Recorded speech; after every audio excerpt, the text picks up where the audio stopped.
እንኳን ለመድኃኒታችን ለጌታችን የኢየሱስ ክርስቶስ የስቅለት መታሰቢያ በዓል በሰላም አደረሰን። ዛሬ እንግዲህ ይህም መታሰቢያ በዓል ምክንያት በማድረግ የመስቀሉን ዋጋ የመስቀሉን ታላቅነት ለመነጋገር የመጽሐፍ ቅዱስ ሰራዊት ዓለም አቀፍ ቤተክርስቲያን አገልጋዮች እንዲህ እንደምታዩዋቸው ከፊታችሁ ተገኝተናል። ዛሬ በመስቀሉ ጉዳይ ላይ ይህንን ታላቅ መታሰቢያ ለምን እንዴት ተፈጸመ የሚለውን ከመጋቢዎቻችን እንማማራለን እና ሁላችሁም ባላችሁበት መልካም በዓል ይሁንላችሁ እንላለን።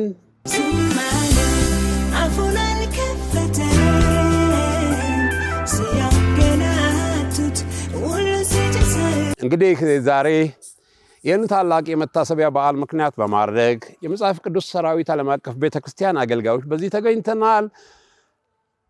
ፓስተር በርናባስ ከጎልደን አጥቢያ፣ ፓስተር አብርሃም ከኪንግደም አጥቢያ፣ ፓስተር ማቲያስ ከዛይን አጥቢያ፣ ወንድማችን ይታገሱ ከጎልደን አጥቢያ፣ እኔም ደግሞ አብሬያቸው የምቆየው ወንድማችሁ ከጎልደን አጥቢያ። ጎልደኖች በዛም መሰለኝ ነው አሉ። ገና ብዙ አገልጋዮች አሉ።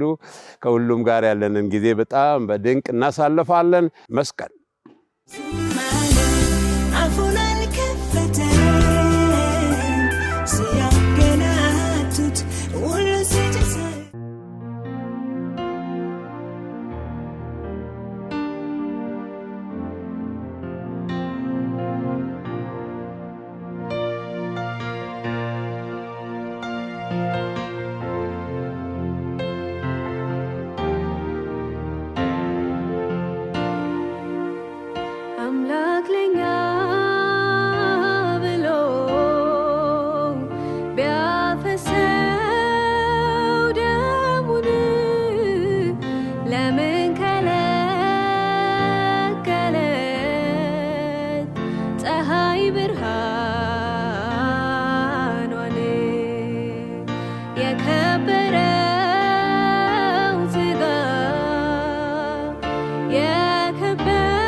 ዳግመኛ መምጣቱ ሁላችን አንዘንጋው በሰማይ ለሚኖር ቅዱስ አባታችን ምስጋና ይድረሰው ከእኛ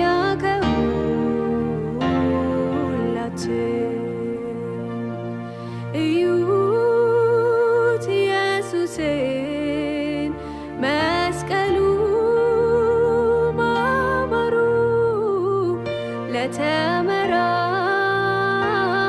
ለተመራመረው ብዙ ነው ሚስጥሩ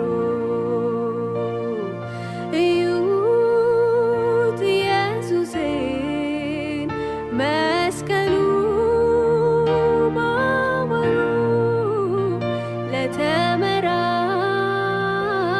ለተመራመረው ብዙ ነው ሚስጥሩ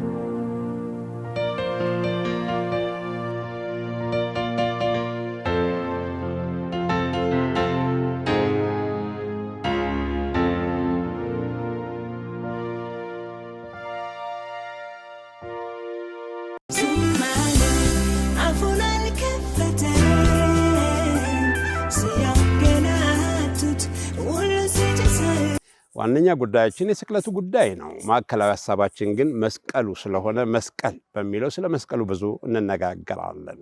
ለዚህ ደግሞ እንደምታዩቸው የተወደዱ አገልጋዮች አሉ። አሁን ወደ ሞቱ ወደ መስቀሉ እንገባለን። እንግዲህ መጽሐፍ ቅዱሳችን በአንደኛ ቆሮንቶስ ምዕራፍ 1 ቁጥር 18 ላይ የመስቀሉ ቃል ለሚጠፉት ሞኝነት ለኛ ለምንድን ግን የእግዚአብሔር ኃይል ነውና ይላል። ኢየሱስ ክርስቶስ ጌታ ነው። ለሚጠፉት ሞኝነት ለኛ ለምንድን ነው ግን የእግዚአብሔር ኃይል ነው ይላል። እንግዲህ መስቀሉ ኃይል አለው ማለት ነው። የሚገርም ነው። ዛሬ በዚህ ዙሪያ እንግዲህ ስለ መስቀሉ ኃይል፣ ስለ መስቀሉ ጉልበት፣ ስለ መስቀሉ ፍቅር መጋቢዎቻችን የምታስተምሩን እንሰማለን። በቅድሚያ ከማን እንጀምር? ከፓስተር አብርሃም። ቅድሚያ እድሉን ለፓስተር አብርሃም እሰጣለሁ። ፓስተር አብርሃም እስኪ ስለ መስቀሉ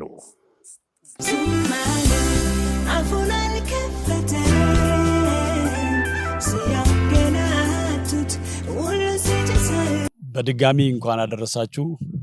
ከኔ ጋር መስቀሉ መልእክታችን በሚል ሐሳብ የተወሰኑ የመጽሐፍ ቅዱስ ክፍሎችን ተንተርሰን መስቀል ወይም ደግሞ የክርስቶስ ኢየሱስ ሞት ለኛ ትልቅ በረከት ነው። ክርስቶስ በመሞቱ ምክንያት ያገኘናቸው ብዙ በረከቶች እንዳሉ መጽሐፍ ቅዱሳችን ይናገራል። ስለዚህ ምናልባት ሞት የሚለው ቃል ራሱ የሆነ መልእክት ቢኖረውም ለኛ ግን ከሞቱ ያገኘናቸው በረከቶች ስላሉ ለኛ የምስራችም ደስታም ነውና እንኳን አደረሳችሁ ለማለት በድጋሚ እወዳለሁ።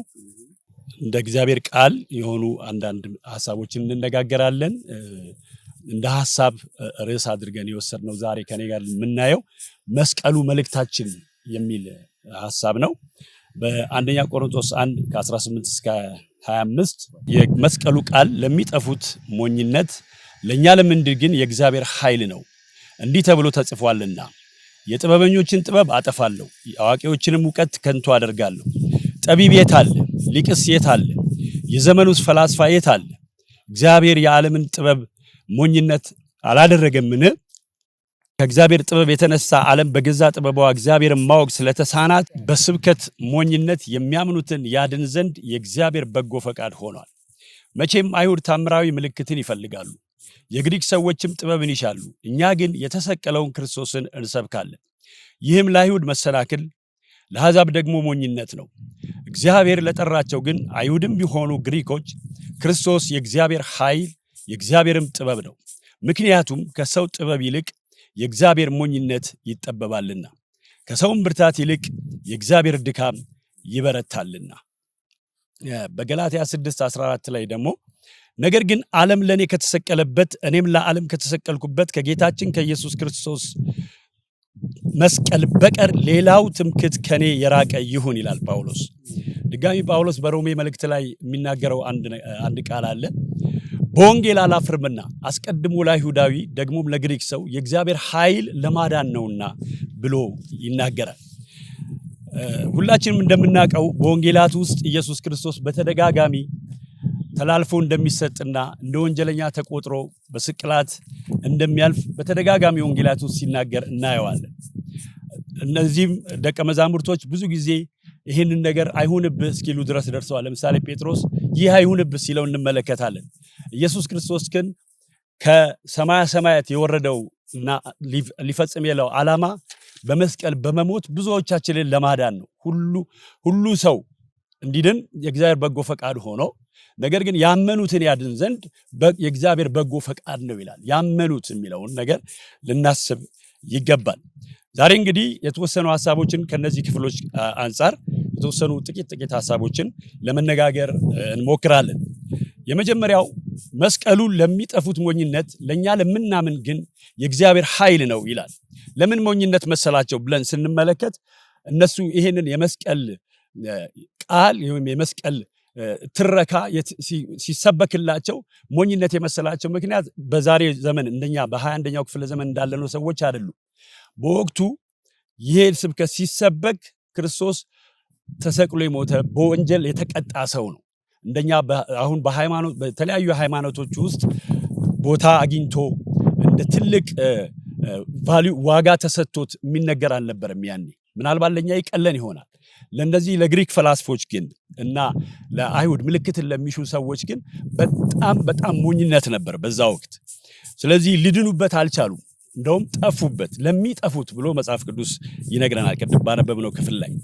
ለኛ ለምናምን ግን ላመኑት ግን እስካሁን ይሄ መስቀል እያዳነ ይገኛል። ለዚህ ነው የምስራች የምንለው።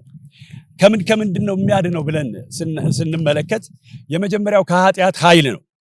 በቆላስይስ 2:14 ላይ ሲቃወመንና ሲጻረረን የነበረውን የዕዳ ጽሕፈት ከነህግጋቱ በመደምሰስ በመስቀል ላይ ቸንክሮ ከመንገድ አስወገደው ይላል። እና ኃጢአት ኃይል አለው። ኃጢአት ሰውን የመግዛት ኃይል አለው፣ ወደ ሞት የሚወስድ ነው። ይህን ኃጢአት ግን ሕግን በመተላለፍ በእኛ ላይ የተከመረውን ዕዳ ግን ክርስቶስ ኢየሱስ በመስቀሉ ላይ ቸንክሮ ከመንገድ አስወገደልን። ለዚህ ነው መስቀሉ መልእክታችን ነው የምንለው። ሌላው ሁለተኛው ያዳነን ከምንድን ነው ብለን ስንመለከት በዕብራውያን 2:14 ላይ የዕብራውያን ጸሐፊ በሚናገርበት ጊዜ ክርስቶስ ከሰማያ ሰማያት እንዴት እንደወረደ፣ እንዴት አካል እንደለበሰ፣ እንዴት የወንድሞችን አካል እንደለበሰ፣ የመላእክት አካል አልለበሰም ብሎ ብዙ ማብራሪያ ከሰጠ በኋላ ዕብራውያን 2:14 ላይ ለምን ይሄ እንደሆነ ሲናገር ይኸውም በሞት ላይ ኃይል ያለውን ዲያብሎስን በሞቱ ኃይል እንዲደመስስ ነው ይላል። ስለዚህ በሞት ላይ ኃይል ያለው ዲያብሎስ ከተደመሰሰ የሞት ኃይል በእኛ ላይ አይሰራም። ሞት ጥቅማችን ነው የሚሆነው። ሐዋርያ ጳውሎስ እንደተናገረ ምንድነው ሐዋርያ ጳውሎስ በሚናገርበት ጊዜ ለኔ ሕይወት ክርስቶስ ነው፣ ሞትም ጥቅሜ ነው አለ። ሞት ኃይል የለውም በእኛ ላይ፣ መሸጋገሪያና የዘላለምን ሕይወት የምንቀጥልበት ድልድይ ነው የሚሆነው። ስለዚህ ከዚህ ከሞት ኃይል ነው በመስቀሉ ምክንያት የተገላገል ነው። ስለዚህ ደስ ሊለን ይገባል እና ይሄንን በምንመለከትበት ጊዜ ከሁለቱ ኃይል እንዳዳነን መጽሐፍ ቅዱስ ከብዙ ነገሮች እንዳዳነን መስቀሉ ቢናገርም ለዛሬ ግን በእነዚህ ሁለት ነገሮች ላይ አስበን እግዚአብሔርን ብናመሰግን እጅግ መልካም ነው። ሁለተኛው ሐሳብ ደግሞ የምንነጋገረው መስቀሉ የሰውን ጥበብና ትዕቢት ተቃርኖ መቆሙ ነው። በአንደኛ ቆሮንቶስ 1:19-21 ቅድም እንዳነበብኩላችሁ የሚናገረው ነገር አለ። ጥበበኞችን እንዴት እንዳሳፈረ፣ የጥበበኞችን ጥበብ ከንቱ አደርጋለሁ እንዴት እንዳለ በኢሳይያስ 29:14 ላይ የተጻፈውን ቃል ነው እግዚአብሔር አስቀድሞ የጥበበኞችን ጥበብ የአስተዋዮችን ማስተዋል አጠፋለሁ ብሎ በትንቢት ቃል የተናገረውን ሲፈጽመው እናያለን። በጥበባቸው የሚመራመሩትን የሚታበዩትን እና በዓለማዊ ጥበብ እግዚአብሔርን ለማወቅ የሚጣጣሩትን ሰዎች ከንቱ ሲያደርግ እንመለከተዋለን። እግዚአብሔር የጥበበኞችን ጥበብ ለማዋረድ የመስቀሉን መንገድ ሲመርጥ እንመለከታለን።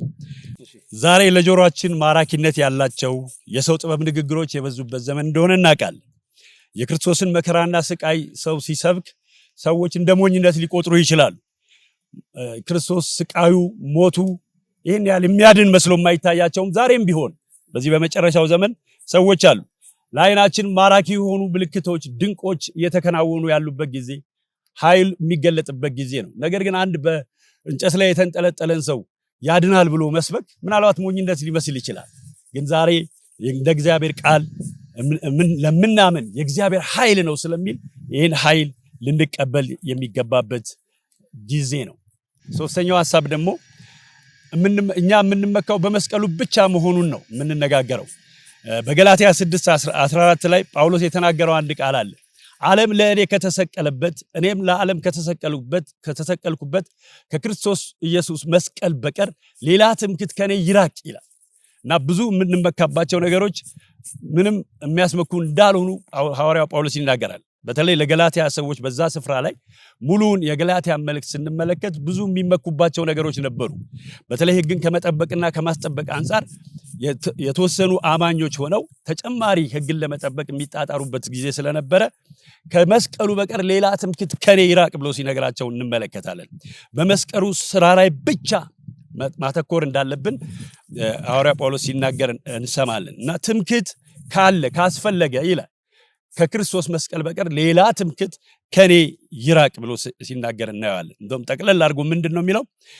እቅጩን ሲነግራቸው ለድነት የሚያስፈልገው የመስቀሉ ስራ ብቻ ነው፣ መገረዝ ወይም አለመገረዝ አይጠቅምም ይላል። እንደውም በክርስቶስ ኢየሱስ ሆኖ አዲስ ፍጥረት መሆን ብቻ ነው የሚጠቅመው ብሎ እቅጩን ሲነግራቸው እንመለከታለን።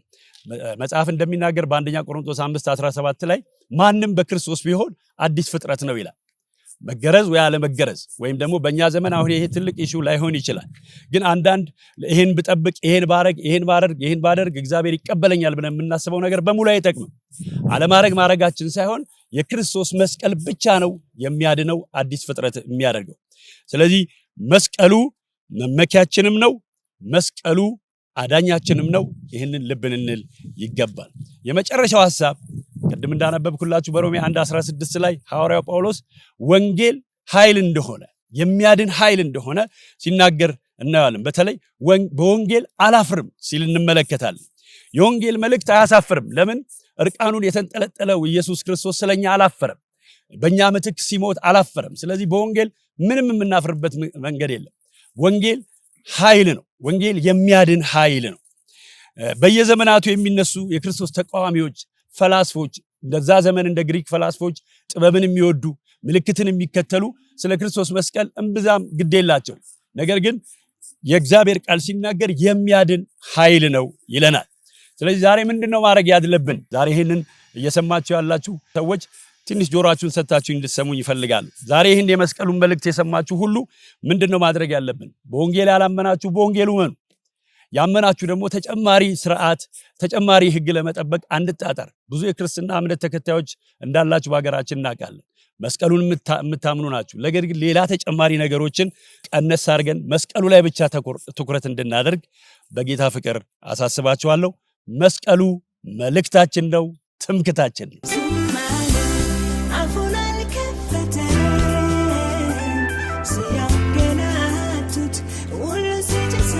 በጣም በጣም ድንቅ። መስቀሉ ትምክህታችን ነው። መስቀሉ ኃይላችን ነው። መልእክታችንም መስቀሉ ነው። አዎ በጣም ድንቅ መልእክት ነው። ከዚህ በመቀጠል እስኪ የዚህ የመስቀል ሞት ደግሞ ፋይዳው የሞቱ ዋጋ ምንድን ነው? እንዴትስ እንረዳው?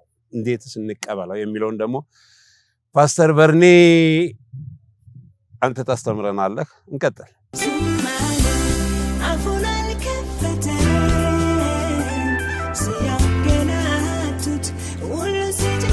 በድጋሚ እኔም እንኳን ለጌታችን ለመድኃኒታችን ለኢየሱስ ክርስቶስ የስቅለት መታሰቢያ በዓል ሁላችንም በሰላም አደረሰን። ጌታ የተመሰገነ ይሁን። በያላችሁበት የጌታ ሰላም ይብዛላችሁ። እንግዲህ እንኳን አደረሳችሁ እንላችኋለን እንደ ቤተ ክርስቲያን። በስቅለቱ ጉዳይ በኢየሱስ ክርስቶስ ሞት ጉዳይ እንነጋገራለን። ቀደም ሲል በመስቀሉ መልእክታችን በሚል ሐሳብ ፓስተራችን በጣም ድንቅ ሐሳብ አካፍሎናል። እኔ ደግሞ ኢየሱስ ክርስቶስ ለምን ተሰቀለ? ከመስቀሉ ያገኘነው ፋይዳ ምንድነው? ምንድናቸው ትሩፋቶቹ? ኢየሱስ ለምን ሞተ? መስቀል ወንጀለኞች ሊያውም በጣም ትልልቅ ጥፋት ያጠፉ ወንጀለኞች የሚቀጡበት ከባዱ የቅጣት መንገድ ነው መስቀል። ኃጢአተኞች፣ ወንጀለኞች፣ ክፎች በሚሰቀሉበት በትልቁ የወንጀለኛ መቅጫ በዚህ ልክ ኢየሱስ ክርስቶስ ለምን ተቀጣ? ምንድነው ፋይዳው የሚለውን ከኔ ጋር እናያለን። በጣም ብዙ ነገር ማለት እንችላለን። ኢየሱስ የሞተበትን ጉዳይ ምክንያቱን ብዙ ማለት እንችላለን። እኔ ጥቂት ነገር እንድንል አስባለሁ። ይህንን የስቅለት ጊዜ ስናስብ በዚህ ቀን ኢየሱስ ለዚህ ነው የተሰቀለው የሚለውን እንድናስብ እፈልጋለሁ። መጽሐፍ ቅዱስ የኃጢአት ደሞዝ ሞት ነው ይላል። ሰው ሁሉ ደግሞ ኃጢአተኛ እንደሆነ መጽሐፍ ቅዱስ ያስተምራል። የሰው ልጅ በሰራው ኃጢአት ከእግዚአብሔር እንደተጣላ እናውቃለን። በዚህ ኃጢአት ምክንያት ደግሞ ሞት ተፈርዶበታል። ቅጣት ይጠብቀዋል። ለዚህ ሰው ኢየሱስ ሞቷል። የመጀመሪያው የሞቱ ፋይዳ ኢየሱስ ክርስቶስ የሞተበት የመጀመሪያው ምክንያት ያገኘነው ምትክነቱ ነው። በእኛ ምትክ ኢየሱስ ክርስቶስ ሞተ። ሞት የተፈረደበት ኃጢአተኛ የሆነው የሰው ልጅ የሚገባው ሞት የሚገባው ቅጣት ኢየሱስ ክርስቶስ ወሰደለትና በሱ ምትክ በሰው ምትክ በዚህ በኃጢአተኛው ሰው ምትክ ኢየሱስ ክርስቶስ ሞተ። ስለዚህ ኢየሱስ የሞተው በምትካችን በእኛ ፈንታ ነው። ምትክነት ማለት የአንድን ሰው ቦታ መውሰድ፣ የአንድን ሰው ፋንታ መውሰድ ነው። የኃጢአተኛውን ፋንታ የኃጢአተኛውን ምትክ ወስዶ በምትካችን እኛ መሞት ሲገባን ነው የሞተው። መስቀሉ እሱን ነው የሚያስተምረን። መጽሐፍ ቅዱስ በትንቢተ ኢሳይያስ መጽሐፍ ምዕራፍ 53 ከቁጥር 4 እስከ 6 እንደዚህ ይላል። ደዌያችንን ተቀበለ፣ ሕመማችንን ተሸከመ፣ ስለ መተላለፋችን ቆሰለ፣ ስለ በደላችን ደቀቀ፣ የደህንነታችንን ተግሣጽ በእርሱ ላይ አኖረ። ኢየሱስ ክርስቶስ በመስቀል ላይ የኛን ደዌ በእኛ ምትክ ወሰደ። የኢየሱስ ክርስቶስ የሞቱ ፋይዳ አንዱ በእኛ ምትክ ሕመማችንን ወሰደ። እኛ ልንደቅ የሚገባንን መድቀቃችንን ወሰደ። ለእኛ የሚገባውን ኢየሱስ ክርስቶስ አደረገ ብሎ ያስተምረናል መጽሐፍ ቅዱስ። ስለዚህ ቅጣታችን የወሰደበት እግዚአብሔር ራሱ ስለኛ የሚገባውን ፍርድ እግዚአብሔር ራሱ የወሰደበት መስቀሉ ይሄ ነውና በእርሱ ቁስል እኛ ተፈወስን ይላል። ኢየሱስ ጌታ ነው። እንደ በጎች ተቅበዝብዘን ጠፍተን ነበር ይላል እዛው ምዕራፍ ላይና ከኛ እያንዳንዱ ወደ ገዛ መንገዱ አዘነበለ።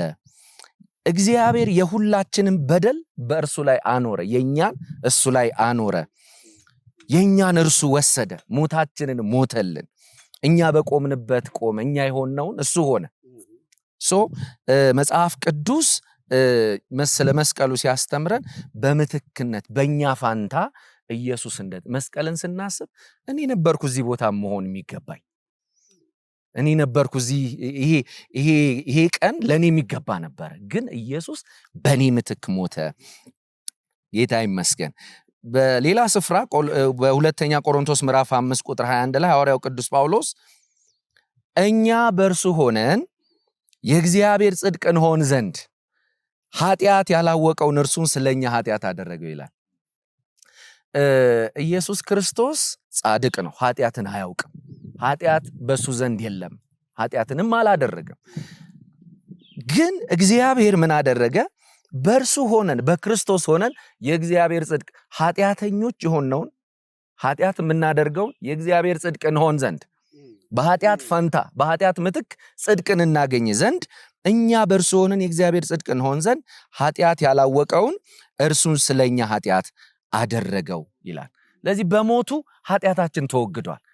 በሞቱ የሱን ጽድቅ ሰጥቶናል። እንደገና ሌላ ጥቅስ ልጨምርላችሁ። ሮሜ መጽሐፍ ምዕራፍ 3 ከቁጥር 24 እስከ 26 እንደዚህ የሚል ቃል አለ። በእርሱ በሆነው ቤዛነት በኩል እንዲያው በጸጋው እንጸድቅ ዘንድ ይላል። እኛ በእርሱ በሆነው ቤዛነት በኩል እንዲያው በጸጋው እንጸድቅ ዘንድ ለኃጢአተኛው በኢየሱስ ክርስቶስም በሆነው ቤዛነት በኩል እንዲያው በጸጋው ይጸድቃሉ። እርሱንም እግዚአብሔር በእምነት የሚገኝ በደሙም የሆነ ማስተሰሪያ አድርጎ አቆመው። ይህም በፊት የተደረገውን ኃጢአት በእግዚአብሔር ችሎታ ስለመተው ጽድቁን ያሳይ ዘንድ ነው። ራሱም ጻድቅ እንዲሆን በኢየሱስም የሚያምነውን እንዲያጽድቅ አሁን በዚህ ዘመን ጽድቁን ያሳይ ዘንድ ነው ይላል። ጌታ ይባረክ። ስለዚህ የሞቱ ፋይዳ ኢየሱስ ክርስቶስ በእኛ ምትክ መሞቱ ነው። እኛ መሞት ሲገባ ዛሬ የኛ ሞት ነበር መነገር የነበረበት። ጌታ ኢየሱስ ሞተልን፣ በእኛ ምትክ እርሱ ሞተልን፣ በደላችንን ደመሰሰው፣ ጽድቁን አጎናጸፈን፣ ምትክ አግኝተናል። ኢየሱስ ምትካችን። ጌታ ይባረክ። መስቀሉ ይሄንን ነው የሚያስተምረን። በገላትያ 3:13 ላይ ክርስቶስ ስለኛ እርግማን ሆኖ ከሕግ እርግማን ዋጀን ይላል። እርሱ እርግማናችን ወሰደ፣ እርግማናችን ሆነ። ስለዚህ በምትካችን ኢየሱስ ክርስቶስ እርግማንን አስወገደው። የመጀመሪያው ይሄ ነው።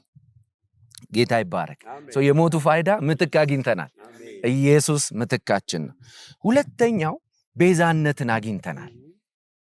ኢየሱስ ቤዛችን ነው። መቤዠትን አግኝተናል።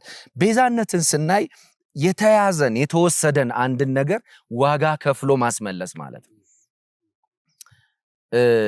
አንድ በሌላ ሰው እጅ ያለ ከአንድ ሰው የተወሰደን ነገር ዋጋውን የሚገባውን ዋጋ ተገቢውን ሙሉን ዋጋ ከፍሎ ማስመለስ ነው ቤዛነት። ኢየሱስ ክርስቶስ ቤዛችን ሆነ። ዋጋን ከፍሎ የሚገባውን ዋጋ ማንም ሊከፍለው የማይችለውን ዋጋ ከፍሎ ቤዛችን ሆነ። ከታሰርንበት በምርኮ ካለንበት በሰይጣን በባርነት በፍርሃት በሞት ቀንበር ካለንበት ከዛ እስራት ዋጋ ከፍሎ ነፃ ወጣን። ኢየሱስ ጌታ ነው። ስቅለቱን ስናስብ ለኛ ህይወት መዳን የተከፈለ ዋጋ ይህን ያክል ነው። ያንን ዋጋ ከፍሎ አዳነን። ኤፌሶን መጽሐፍ ሐዋርያው ቅዱስ ጳውሎስ ምዕራፍ 1 ቁጥር 7 ላይ እንደዚህ ይላል፣ በውድ ልጁም እንደ ጸጋው ባለጠግነት በደሙ የተደረገ ቤዛነታችንን አገኘን፣ እርሱም የበደላችን ስርየት የኃጢአትን ይቅርታ አገኘን ይላል። ኢየሱስ ቤዛችን ነው። በውድ ልጁ ይላል። በሞቱ ምን አገኘን? ቤዛነትን። ስለዚህ ጌታ ኢየሱስ ቤዛ ሆነን ዋጋውን ከፈለልን፣ ሙሉ ዕዳችንን ከፈለልን፣ የሚገባውን ቅጣት ተቀጣልን።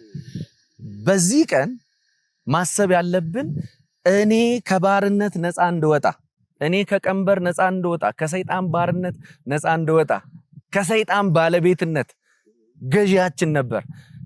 በነገራችን ላይ መስቀሉ የባለቤት ለውጥም ነው ያደረገው። ኦልሬዲ አሁን የኢየሱስ ሆነን የራሳችሁ አይደላችሁም ሁሉ ይላል መጽሐፍ ቅዱስ። በውድ ዋጋ በገዛ ደሙ ስለገዛን የኢየሱስ አደረገ። የሰይጣን ነበርን፣ የቁጣ ነበርን፣ አሁን ባለቤት ቀየር። ባለቤታችን ኢየሱስ ክርስቶስ ሆነ፣ ቤዛችን ሆነ፣ ሞቱ ዕዳችንን ከፈለ፣ በደሙ ቤዛነትን አገኘን። ሌላ አንድ ጥቅስ ልጨምር። ማርቆስ ወንጌል ምዕራፍ 10 ቁጥር 45 ላይ እንዲሁም የሰው ልጅ ሊያገለግልና ነፍሱን ለብዙዎች ቤዛ ሊሰጥ። ለስንቶች? ለብዙዎች። ለሰው ልጅ ሁሉ ለብዙዎች ቤዛን ይሰጥ ዘንድ እንጂ እንዲያገለግሉት አልመጣም። ጌታ ኢየሱስ ለምን መጣ? ቤዛ ሊሆነን፣ ለብዙዎች መዳን ይሆን ዘንድ ሕይወቱን ቤዛ አድርጎ። መስቀሉ ውድ ዋጋ የተከፈለበት ነው። የተከፈለው ዋጋ የኢየሱስ ደም ነው። ንጹህ ሕይወት ነው። ንጹህ ሕይወት ተከፍሎ እንደዳንን የምናስብበት ቀን ነው ይሄ ቀን። እንዲሁ ጴጥሮስ ምዕራፍ 1 ቁጥር 18 እስከ 19 እንደዚህ ይላል፣ ከቀድሞ አባቶቻችሁ ከወረሳችሁት ከንቱ ከሆነ ሕይወት የተዋጃችሁት በሚጠፋ ነገር በብር ወይም በወርቅ እንዳልሆነ ታውቃላችሁ። ነገር ግን እናንተ የተዋጃችሁት ነውርና እንከን እንደሌለበት በግ ደም በክርስቶስ ክቡር ደም ነው ይላል። ከአባቶቻችሁ በወረሳችሁት ከንቱ ነገር ልትዋጁ ይገባችሁ ነበረ። እነሱ የሚያደርጉት በበግና በጥጆች በፍየል ደም ነበር፣ በእንስሶች ደም። እናንተ ግን ተዋጅታችኋል። ግን የተዋጃችሁት በበግ ደም አይደለም። እንዲህ ይላል፣ ይኸው ነውርና እንከን እንደሌለበት በግ ደም በክርስቶስ ክቡር ደም። ደሙ ክቡር ነው። መስቀል ላይ የፈሰሰው ደም ክቡር ነው። በዚህ ክቡር በሆነው ደም ተዋጅታችሁ። ወገኖቼ መስቀሉ የሚያስተምረን መስቀሉ ላይ የተንጠለጠለው ኢየሱስ ንጹህ ደም፣ ክቡር ደም፣ እንደ እንስሳ ያለ ደም አይደለም። ክቡር የሆነ ነውር የሌለበት ደም ወንድሞቼና እህቶቼ እንድንደን የፈሰሰው ደም የከበረ ደም። አንድ የመጨረሻ ጥቅስ ልጨምር። ቆላስይስ ምዕራፍ 1 ከቁጥር 13 እስከ 14 እንደዚህ ይላል፣ እርሱ ከጨለማ አገዛዝ አዳነን፣ ወደሚወደው ልጁ መንግስትም አሻገረን። አዳነን ብቻ አይደለም የሚለው፣ ሽግግር ተከናውኗል። ቅድም የባለቤትነት ለውጥ አይደል? ከጨለማው መንግስት ወደ እግዚአብሔር መንግስት ወደ ልጁ መንግስት አሻገረን። በእርሱም መዋጀትን በደሙ አግኝተናል። ዋጀን በምኑ? በደሙ። ይህም የኃጢአት ይቅርታ ነው። ስለዚህ ስቅለትን ስናስብ የተከፈለልን ዋጋ ቤዛ የሆነን ኢየሱስ ክቡር ደሙን እንዳፈሰሰ እንድናስብ በክቡር ደም በንጹህ የኢየሱስ ደም ተዋጅተናል። ሶስተኛ የሞቱ ፋይዳ የቤዛነቱ ፋይዳ ማስተሰሪያ ነው። ስርየትን አግኝተናል። ሞቱ ስርየትን፣ የኃጢአትን መደምሰስ፣ የዕዳን መከፈል፣ ምህረትን ማግኘት፣ ይቅርታን አግኝተንበታል። ማስተሰሪያ በአንዳንድ ትርጉሞች ይቅርታ መቀበያ ማለት ነው። ይሄ ሳይሆን ደግሞ እግዚአብሔር ከሰው ልጅ ጋር አይታረቅም ነበር። ደም ሳይፈስ ስርየት የለም። መጽሐፍ ቅዱስ እንደሚል መከፈል ያለበት መስዋዕት አለ። ያ ደግሞ ንጹህ ደም መሆን አለበት። ስለዚህ ኢየሱስ ክርስቶስ ማስተሰሪያችን ነው ስንል ይህንን የመስዋዕቱን ዋጋ የከፈለ ነው። ማስተሰሪያውን አድርጎልናል። ስለዚህ ስርየትን እንድናገኝ ኢየሱስ ክርስቶስ የማስተሰሪያውን መስዋዕት ከፈለልን። በዕብራውያን መጽሐፍ ምዕራፍ 9 ቁጥር 22 እንደ ሕጉም ከጥቂቶች በቀር ነገር ሁሉ በደም ይነጻል፣ ደም ሳይፈስ ስርየት የለም። ስለዚህ እግዚአብሔር ከሕዝቡ ጋር ከሰው ልጅ ጋር እንዲታረቅ ስርየት እንዲከናወንና ያንን ስርየት ያከናወነው ጌታ ኢየሱስ ነው የመስዋዕቱን ክፍያ የከፈለው። እንዲሁ በሮሜ መጽሐፍ ምዕራፍ 3 ቁጥር 25 ላይ በደሙም በሆነው እምነት እግዚአብሔር የማስተሰሪያ መስዋዕት አድርጎ አቅርቦታል ይላል። የማስተሰሪያ መስዋዕት ኢየሱስ የስርየቱ መስዋዕት የማስተሰሪያ መስዋዕት ሆኖ እንደቀረበ መጽሐፍ ቅዱስ ያስተምረናል። የሚገርመው መስዋዕቱንም አቅራቢው ራሱ እግዚአብሔር መሆኑ ነው። የዳንበት መስዋዕት እግዚአብሔር ከራሱ ጋር እኛን ያስታረቀበት መስዋዕት አቅራቢውም ራሱ እግዚአብሔር ነው። መስዋዕቱም ራሱ ኢየሱስ ሆኖልናል። በአንደኛ ዮሐንስ ምዕራፍ 2 ቁጥር 2 ላይ እርሱም የኃጢአታችን ማስተሰሪያ ነው ኢየሱስ፣ ይኸውም ለዓለም ሁሉ ኃጢአት እንጂ ለእኛ ብቻ አይደለም። ኢየሱስ ክርስቶስ የኃጢአታችን ማስተሰሪያ ሆኖ ቀርቦልናል። ይሄ ደግሞ ለሁሉ ነው፣ ለዓለም ሁሉ ኃጢአት። ኢየሱስ ለሁሉ ነው የሞተው፣ ለሁሉ ኃጢአት፣ ለሁላችንም ኃጢአት፣ ደግሞም ለኃጢአት ሁሉ ነው የሞተው። ኢየሱስ ጌታ ነው። የፈሰሰው ደም ያን ሁሉ ያስተሰርያል። የኢየሱስ ደም የማያስተሰርየው ኃጢአት የልጁ የኢየሱስ ክርስቶስ ደም ከኃጢአት ሁሉ ያነጻል። እንደገና ዮሐንስ ሐዋርያው ዮሐንስ ምዕራፍ 4 አንደኛ ዮሐንስ ምዕራፍ 4 ቁጥር 10 ላይ ፍቅር ይህ ነው እኛ እግዚአብሔርን እንደወደድነው ሳይሆን፣ ፍቅር ትርጉሙ ይሄ ነው፣ እኛ እግዚአብሔር እንደወደድነው ሳይሆን እርሱ እንደወደደንና ስለ ኃጢአታችን ማስተሰሪያ ይሆን ዘንድ ልጁን መላኩ ነው። ኢየሱስ ለምን መጣ? ስለ ኃጢአታችን ማስተሰሪያ ይሆን ዘንድ። ስለዚህ ይህን ቀን ስናስብ በዚህ ቀን ኢየሱስ የኃጢአታችን ማስተሰሪያ ሆኖ እንደቀረበ እንድናስብ ይገባል ማለት ነው። ሌላው በዚህ ቀን ያገኘነው ፋይዳ እርቅ ነው። በኃጢአት ምክንያት በእኛና በእግዚአብሔር መካከል የጥል ግድግዳ ነበር። እኛና እግዚአብሔር ህብረት ማድረግ አቁመን ነበረ። የአባት የልጅነት ግንኙነታችን ተቋርጦ ነበር። ጠላቶቹ ነበርን። ወዳጅ የነበርነው ጠላቶች ነበርን። ስለዚህ ይህንን ጠላትነት ወደ ወዳጅነት ያመጣው ኢየሱስ የተሰቀለባት ያቺ ቀን ናት። ጌታ ይባረክ። ሁለተኛ ቆሮንቶስ ምዕራፍ 5 ቁጥር 18 እስከ 19 እንደዚህ ይላል፣ ይህ ሁሉ ከእግዚአብሔር ነው፣ እርሱ በክርስቶስ አማካኝነት ከራሱ ጋር አስታረቀን። መካከላችን የገባ ሌላ የለም። ራሱ ከራሱ ጋር አስታረቀን። ይህ ቀን የሚደንቅ ነው። እግዚአብሔር በክርስቶስ አማካኝነት ከራሱ ጋር አስታረቀን። የማስታረቅንም አገልግሎት ሰጠን። አስታረቀን ብቻ አይደለም፣ አስታራቂም አደረገን። እግዚአብሔር በክርስቶስ ዓለምን ከራሱ ጋር ሲያስታርቅ የሰዎችን በደል አይቆጥርባቸውም ነበር፣ ለእኛም ደግሞ የማስታረቅ ቃል ሰጠን።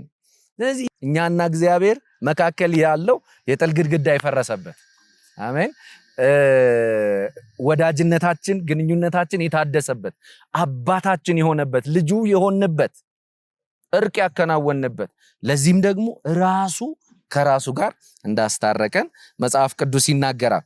ሮሜ መጽሐፍ ምዕራፍ 5 ቁጥር 10 ላይ የእግዚአብሔር ጠላቶች ሳለን ይላል። ምኖች? ጠላቶች ሳለን በልጁ ሞት ከእርሱ ጋር ከታረቅን። በምንድን የታረቅነው? በልጁ ሞት። እኛና እግዚአብሔር የታረቅነው በልጁ ሞት ነው።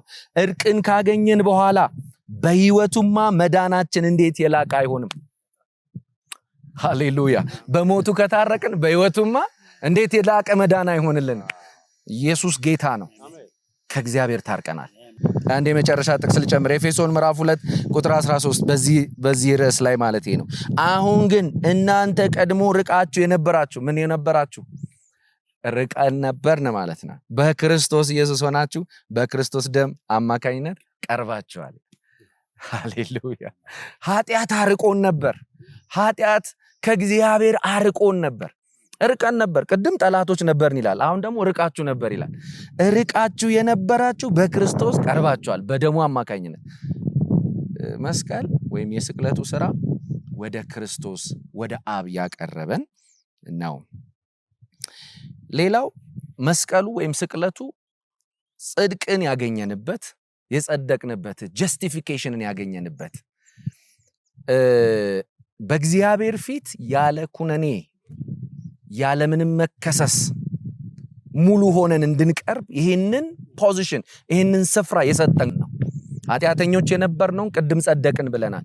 ጽድቁ ታውጆልን፣ ጽድቁ ተቆጥሮልን የክርስቶስ የኛ ሆኖ በምትካችን በሮሜ መጽሐፍ ምዕራፍ 4 ቁጥር 25 እርሱ ስለ ኃጢአታችን እንዲሞት አልፎ ተሰጠ፣ እኛን ጻድቅ አድርጎ ለማቅረብ አቀረበን።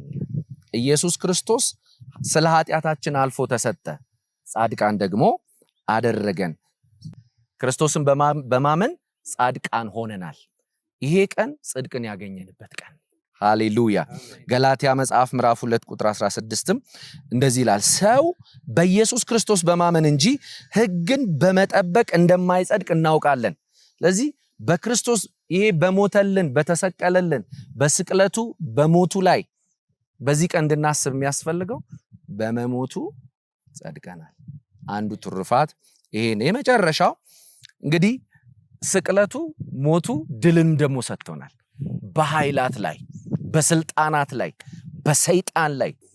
ሰይጣን ወይም እነዛ እውነቶች ሲከናወኑ ኢየሱስ ሲሰቀል በቃ አለቀ፣ ተሸነፍን፣ አሸነፍኩ ብሎ ነበረ።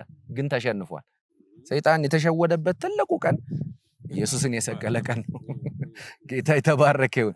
ኢየሱስ አሸናፊ ነው። ኢየሱስ አሸንፎ ደግሞ አሸናፊ አድርጎናል። በእርሱ ድልን አግኝተናል።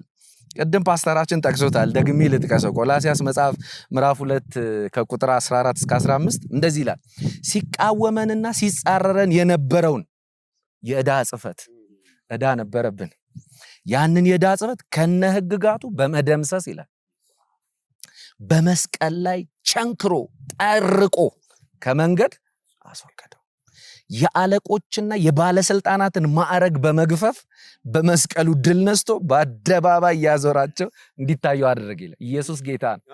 አዋረደው ሰይጣንን፣ ስልጣኑን ገፈፈው። ሞት ሆይ መውጊያ የታል? ሲኦል ሆይ ድል መንሳት የታል? ኢየሱስ ክርስቶስ ሲነሳ የታወጀ አለ አይደለም? ሰይጣን ተሸንፏል። ዲያብሎስ ተሸንፏል። ኢየሱስ ክርስቶስ እሱ ድልን ሰጥቶናል። ዕብራውያን መጽሐፍ ምዕራፍ 2 ከቁጥር 14 እስከ 15 ልጆቹ በስጋና በደም እንደሚካፈሉ እርሱ ደግሞ ራሱ ደግሞ ያንኑ ተካፈለ ይልና ይኸውም በሞት ላይ ፍርሃት ባርነት የታሰሩትን ነፃ እንዲያወጣ ነው ይላል። ይሄ በጣም ወሳኝ ነገር ነው። መስቀሉ የድል መልእክት ነው። ቅድም መስቀሉ መልእክታችን አይደል? የድል መልእክት ነው። ባርነትን ሰብረን የወጣንበት በርሱ ሞትን ያሸነፍንበት አሜን ነው።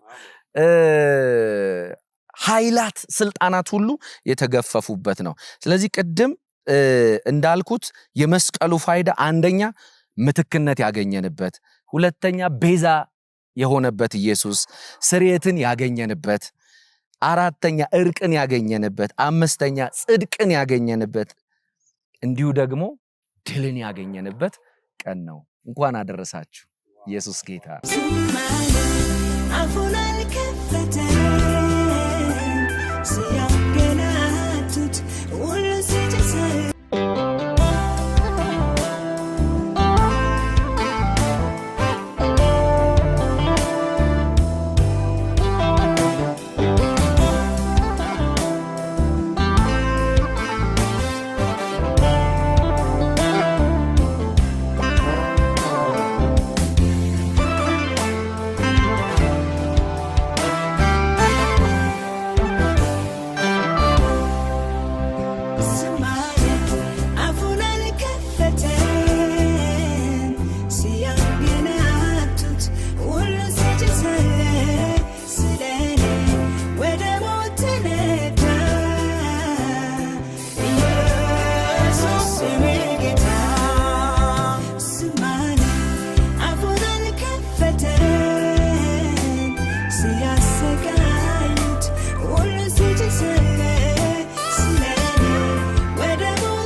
እስካሁን በድንቅ ተጉዘናል። እግዚአብሔር አምላክ ይባርካችሁ። ሌላ ምንም አንልም። የመስቀሉ መልእክታችን ፋይዳው ምን ይባላል? ምናልባትም ይሄንን ፕሮግራም በያላችሁበት ሆናችሁ የምትከታተሉት በዓለማችን ላይ ልናስታውሳቸው የሚገባ ብዙ ቀኖች ቢኖሩ የቀኖች ሁሉ ቁንጮ በጣም ልናስታውስ የሚገባን ታላቅ መታሰቢያ ስቅለቱ ነው። እንቀጥላለን። እንግዲህ ደግሞ ፓስተር ማቲ በመካከላችን ተገኝቷል። ይሄ መስቀል እንግዲህ በዋዛ የተገኘ መስቀል አይደለም፣ በዋዛ የመጣም አይደለም እና መጽሐፍ ቅዱስ ምን ይላል? ማንም የሚወደኝ ቢኖር ይላል መስቀሉን ተሸክሞ ይከተለኝ ነው የሚለው። ይከተለኝ የሚለው ነገር ኮንቲኒየስ የሆነ ነገር ነው አይደለም? አይንጂ ፎርም አለው አይደለም? ይከተለኝ፣ አሁንም ይከተለኝ ነው። ተሸክመን አንድ ቦታ ላይ የምናወርደው አይደለም አይደለም?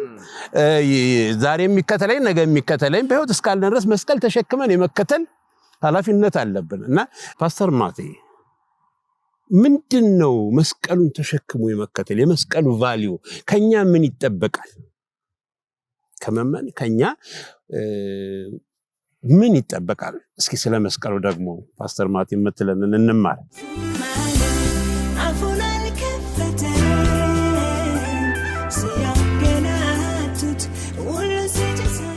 አመሰግናለሁ። በድጋሚ እንኳን አደረሳችሁ ለዚህ ድንቅ ቀን፣ ድላችን ለሆነበት መገኛችን ለሆነው ስለዚህ ቀን ህይወት ያገኘንበት ስለዚህ ቀን እንኳን በድጋሚ ያደረሳችሁ ለማለት ወዳለው። እውነት ነው። ከዚህ በፊት ፓስተር አብርሽ፣ ፓስተር በርኒ ስለ መልእክቱ እና ስለ መስቀሉ ፋይዳ በደንብ አይተናል። ደስ ይላል በጣም። ጌታ የተመሰገነ ይሁን። እውነት ነው። መስቀሉ መገኛችን ነው፣ የዳንበት ነው፣ ህይወት ያገኘንበት ነው። መስቀሉ ታሪካችን ነው፣ የታሪካችን መነሻ። ስናወራ አለን የምንለው ታሪክ መነሻችን፣ መጀመሪያችን፣ ህይወታችን። ጌታ የተመሰገነ ይሁን። መስቀሉ ታሪካችን ነው። በመስቀሉ ቃል የእግዚአብሔር ኃይል ሆነልን። ቅድም ፓስተርም ሲለው ነበር፣ የመስቀሉ ቃል ለኛ ኃይል ሆነልን። ለምንድን ለዳንን። ጌታ የተመሰገነ ይሁን። በደሙ አዲስ እና ሕያው መንገድ መረቀልን። አዲስ እና ሕያው መንገድ እንኖርበት ዘንድ እንንቀሳቀስበት ዘንድ በዚህ ዓለም በምንኖርበት ጊዜ ሁሉ እንኖርበት ዘንድ አዲስ እና ሕያው መንገድ በደሙ ኃይል በደሙ መርቆ ከፈተልን። ጌታ የተመሰገነ ይሁን። ከዘላለም ሞት አዳነን። ከድቅድቅ ጨለማ ወደሚደነቅ ወደሱ ብርሃን አመጣን። ይሄ ሁሉ ሆነልን። ጌታ የተመሰገነ ይሁን።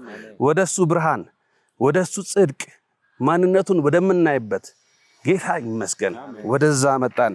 እግዚአብሔር ይመስገን።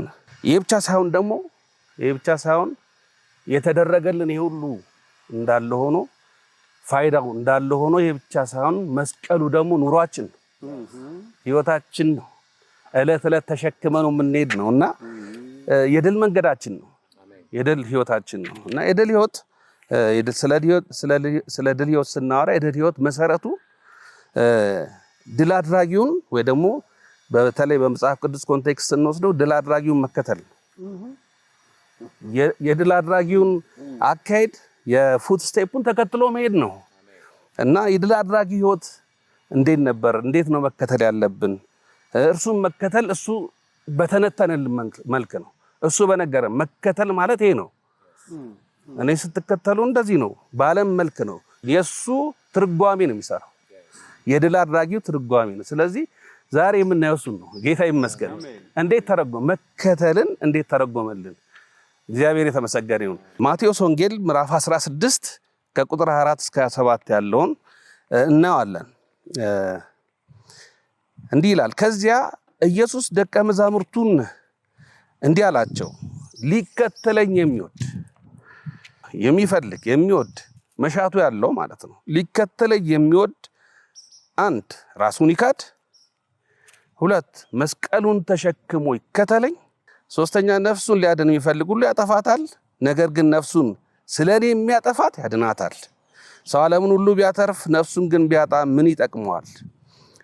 ወይስ ሰው በነፍሱ ምትክ ሊከፈለው የሚችል ዋጋ ምንድን ነው? የሰው ልጅ በአባቱ ክብር ከመላእክት ጋር ይመጣል፣ ለእያንዳንዱ ሰው እንደ ስራው ዋጋው ይከፍለዋል ይላል።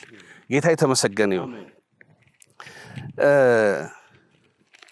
አስገራሚ የሆነ የክርስቶስ ትርጓሜ የድል አድራጊው በመስቀሉ ድል ያደረገው ጌታችን ትርጓሜ ነው የሚሰጠን እና ቀደም ብሎ ከመሞቱ ቀደም ብሎ ሐዋርያትን አስደናቂ የሆነ የተአምራትን ጉዞ አሳይቷቸው በእነሱ ሕይወት በቃ በሺዎች የሚቆጠሩ ሰዎች ማዕድን ቆርሰው በትንሽ አሳና በትንሽ ዳቦ ከዛ ግን እነሱን ይዟቸው በሄደበት ስፍራ በውኑ የሰው ልጅ ወይ ደግሞ ክርስቶስ እኔ ማን ይሉኛል ብሎ የጠየቃቸው ስፍራ ነው።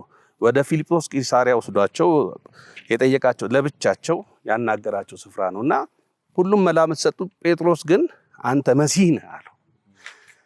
አንተ መሲህ ነህ። ዴፊኒሽኑ መሲህ የሚለውን ቀደም ባለው በአባቶቹ ትንታኔ መልክ አስቦት የኢየሱስ ክርስቶስን መሲህነትን ያሰበበት የራሱ ዴፊኒሽን ቢኖረውም ግልጠተ ክርስቶስ ወይ ደግሞ ጌታ የገባው እንደ እግዚአብሔር የገለጠለት ስለነበረ አንተ መሲህ ነህ፣ አንተ ክርስቶስ ነህ አለው። ጌታ ይመስገን። ከዛ በኋላ አንተ ክርስቶስ ነህ ሲል ክርስቶስ የሚለው ሐሳብ መሲህ የሚለው ሐሳብ በአይሁዶች ዘንድ መጥቶ ከጠላት የሚያድናቸው ከነበሩበት አገዛዝ የሚያድናቸው የሚያስቡት አይነት የሆነ በተለይ የሁለተኛ ምጽአቱን አይነት አመጣጥ ስለሚያስቡ ያን አይነት ሐሳብ ይኖረዋል ብዬ አስባለሁ ጴጥሮስን እና ወዲያው ኢየሱስ ክርስቶስ ስለሞትና ስለመሰቃየቱ ስለሞቱ ስለሳፈሪንጉ ስለመነሳቱ ይነግራቸዋል። በዛው ስላለ ሕይወት ይነግራቸዋል። ከዛ ጴጥሮስ አይሁንብህ ሲለው እናያለን። አይሁንብህ ሲለው ዛጋ ሲቃወሙ በጣም በከፍተኛ ሁኔታ ሲቃወሙ እናያለን። በኋላ እናየዋለን። ከዛ በኋላ ነው እኔን የሚከተል ቢፈልግ የሚላቸው እኔ የሚከተለኝ የልቡ ሐሳብ መሻቱ ያለው ሰው ቢኖር በመጀመሪያ ደረጃ ራሱን ይካድ። የመከተል የድል መንገድ የክርስቶስ የድል መንገድ ክርስቶስ የድል አድራጊ የድል መንገድ የመጀመሪያ ያነስ ራሱን ይካድ፣ ራሱን ይተው ማለት እኔ በኔ ለኔ የሚለውን ትቶ ለሱ በሱ ከሱ ሃሌሉያ ይቀይር የሚል ነውና እንደ ልቤ ሳይሆን እንደ ልቡ እንደ ፍቃዴ ሳይሆን እንደ ፍቃዱ የሚል አቋም በሕይወቱ ያዝ። በራስ ብቁ መሆን የራስ ክብር ምናምን የሚለው ትቶ ለሱ ክብር በሱ ብቃት ላይ ተመሰረተ ሙሉ ለሙሉ የተደገፈ ሕይወት ማለት ነው። እሱ ላይ ያረፈና የተደገፈ ሕይወት ጌታ ይመስገን እና መጀመሪያ ራሱን ይካድ። የድል ሕይወት ወይ ደግሞ እኔ የምፈልገው የድል ሕይወት እኔ የምፈልገው በዚህ ምድር ላይ ስትኖሩ የምትኖሩት እኔን የመከተል ሕይወት ይሄን ይመስላል። መጀመሪያ ራስን የመካድ መጀመሪያ ራስን የመተው ጌታ የተመሰገነ ይሁን። በሁለተኛ ደረጃ አሁን ዛሬ የምንነጋገርበትን መስቀሉን ተሸክሞ ይከተለኝ። ለዚህ ነው እኮ የመስቀሉን ኢየሱስ ክርስቶስ ስትረስ አድርጎ የነገረው። ጴጥሮስ ከመስቀል ውጪ ክርስትናን አሰበ ወይ ደግሞ ክርስቶስን መከተል ከመስቀል ውጪ ያለ የድል ሕይወት የለም እያለ ነው። ድሉ የሚመሰረተው በሙሉ የድል ሕይወት በክርስትና በዚህ ምድር ስንኖር የድል ሕይወት በጠቅላላ ያለው በክርስቶስ ትንታኔ ወይ ደግሞ በዛ ዴፊኒሽን መሰረት የመስቀል መሸከም ነው። ሃሌሉያ መስቀልን ተሸክሞ የሚሄድ ነው። ስለዚህ እዛው ጋር ነው መስቀል መሸከም ማለት ፓኬጅ ነው። ሙሉ የሆነ ፓኬጅ ነው። መስቀል መሸከም መከራ አለው፣ ስቃይ አለው፣ ራስን መተው አለው፣ ወደ ሞት መሄድ ነው። መመለሻ የለውም። መስቀል የሚለው መንገድ በዚህ መንገድ አንመለስም። በስተመጨረሻ ሞት ነው ያለው። ራስ የመስዋዕትነት ሕይወት ነውና በተለይ ለአይሁድ ማህበረሰብ ለኛ ብዙ ላይገባን ይችላል። ለአይሁድ ማህበረሰብ በዛን ጊዜ ካፒታል ፓኒሽመንት የሞት ፍርድ ማለት የሚፈረድበት ሰው በትልቁ የሞት ፍርድ የመስቀል ሞት ነው። እንዲያውም አንድ መጽሐንተን ላይ ሳነብ ወደ 30,000 ሰው በክርስቶስ ሕይወት ዘመን ወደ 30,000 ሰው በመስቀል ተሰቅሏል፣ ሞቷል። ኢየሱስ ክርስቶስ የተሰቀለው እና የተሰቀሉትን በዛ ጊዜ ስለነበረ ወደ ሰንበት እንዳይገባ ቶሎ እንዲሞቱ ፈለጉ እንጂ እንዲያውም መስቀል የሚተዉበት ነው። አንዳንድ ጊዜ በቀናት የሚቆጠር ሊቆዩም ይችላሉ። በጣም የመሰቃያ ስፍራ ነውና ይገባቸዋል። ለእነዚህ ሰዎች የመስቀል ሞት ምን ማለት እንደሆነ ይገባቸዋል። እንዲያውም አንድ ጊዜ ቢሊ ግራም ሲናገሩ በዚህ ሐሳብ ላይ ሲናገሩ ምን ማለት ነው አሉ? በአሜሪካ ኮንቴክስት የኤሌክትሪክ ወንበር አይደለ የሞት እሱን ይዞ መከተል ማለት ነው። እሱን ይዞ የሞቱን ነገር ይዞ መከተል ማለት ነው። ለኛ ደግሞ በጣም በቃ የቅርብ ጊዜም የኢትዮጵያ ታሪክ ውስጥ አንዱ ገመድ ይዞ የመሰቀያ ገመድ ይዞ መከተል ወይ ደግሞ መጥፊያውን መገደያውን ይዞ መከተል ማለት ነውና የተለየ ትርጉም አለው። መስቀሉን ይዞ ይከተል ማለት አለው የራሱ የሆነ ትርጉም አለው እንትን አይደለም። ስለዚህ በእኛ እንደዚህ ዓለም ዴፊኒሽን የክብር መንገድ አይደለም። የመዋረድ መንገድ የመነቀፍ መንገድ ሊሆን ይችላል። ማንም ክርስቶስን እየመሰለ ሊኖር የሚወድ መሰደድ አለው ይላል። የመሰደድ መንገድ ሊሆን ይችላል። ባጭሩ መከራ ያለበት መንገድ። ስለዚህ የመስቀሉ መንገድ እሱ ነው። በዚህ ምድር ላይ ስንኖር ያን አይነት ህይወት ከፊት ለፊታችን እንዳለ ወይ ደግሞ በዚህ አይነት መንገድ መታለፍ እንዳለበት ኢየሱስን መከተል መስቀል መሸከም እንደሆነ የመስቀሉ ጌታ የድል አድራጊው ጌታ መንገድ እኔ የምትከተሉበት መንገድ ይሄ ነው ብሎ ዲፋይን አድርጎልናል፣ ነግሮናል። ስለዚህ ከዚህ ውጭ የለም። ስለዚህ መስቀሉን ያስወጣ ትምህርት፣ መስቀሉን ያስወጣ ክርስትና የሽንፈት መንገድ ነው። ክርስትና ከመስቀል ውጭ የለም። በክርስትና መኖር በመስቀል ነው። መስቀሉን እለት የምንሸከመው ሉቃስ እንዲያውም እለት የምንሸከመው ነው። በእለት ኤቭሪ ሲንግል ዴይ እያንዳንዱ ቀን ላይ የምንሸከመው፣ በእያንዳንዱ ቀን ላይ የምንጥለው፣ በእያንዳንዱ ቀን ላይ የምናራግፈው የሚጠፋ ነገር አለ። ጌታ የተመሰገነ ይሁን። እሱን ለመምሰል ክርስቶስን ለመምሰል በምንሄድበት በዛ ጉዞ የምንተው የምንጥለው አለ። ሮሜ 6:8 ላይ ቅድም ሲጠቀስ የነበረ ገላትያ 2:20 ላይ ጳውሎስ ይህንን ህይወት ሲገልጠው የመሞት ህይወት አድርጎ ይገልጠዋል። ከዚህ በኋላ የምኖረው ህይወት ይላል በገላትያ ላይ፣ ከዚህ በኋላ የምኖረው ህይወት የኔ አይደለም፣ እኔ ሞቼ ክርስቶስ በእኔ እንዲኖር የሱ ነው አለ። ግን አንድ በጣም የሚያስደስተኝ እዛ ላይ ምንድነው ለምን ተብሎ ሲጠየቅ በወደደኝ አንድ ነገር እርግጠኛ ነው ማለት ይሄ የድል አድራጊው ጌታ የፍቅር ጌታ ነው። ስለዚህ ከወደደን ከትልቅ ፍቅሩ የተነሳ በበደላችንና በኃጢአታችን ሙታን በነበርን ጊዜ አይደለ መጥቶ ህይወትን የሰጠን። ስለዚህ በወደደኝ ልኩ ደግሞ ራሱን አሳልፎ በሰጠኝ ይላል። በወደደኝና በራሱን አሳልፎ በሰጠኝ በሱ ላይ ባለኝ እምነት እንጂ ከዚህ በኋላ ለኔ አልኖርም ማለት። ስለዚህ ሞትን በጣም ሴንተር አድርጎ ይናገራል። የክርስትና ህይወት ለራስ መሞት ለክርስቶስ መኖር እንደሆነ ይነግረናል። በተመሳሳይ ሐሳብም ደግሞ ዕብራውያን ላይ ሲነግረን ክፉ ጌቶች እንደነበሩ ይነግረናል። በጣም ክፉ ቦንድ ሰርቫንት የሚያደርጉ ኃጢአት የሚባል ማፈናፈን ጌታ ነበርና ከሱ ነፃ ወጣን። ስለዚህ አሁን እናንተ የጽድቅ ባሮች ለመሆን አሁን ለጽድቅ ባሮች ለራሳችሁ አሮጌውን ሰው ሰቀላችሁት፣ አሮጌው ሰው ሞቷል ይላል። ጌታ የተመሰገነ ይሁን። ስለዚህ አሮጌውን ሰው እናስወግድና የጽድቅ ባሮች እንሆናለን ማለት ነው። ጌታ የተመሰገነ ይሁን።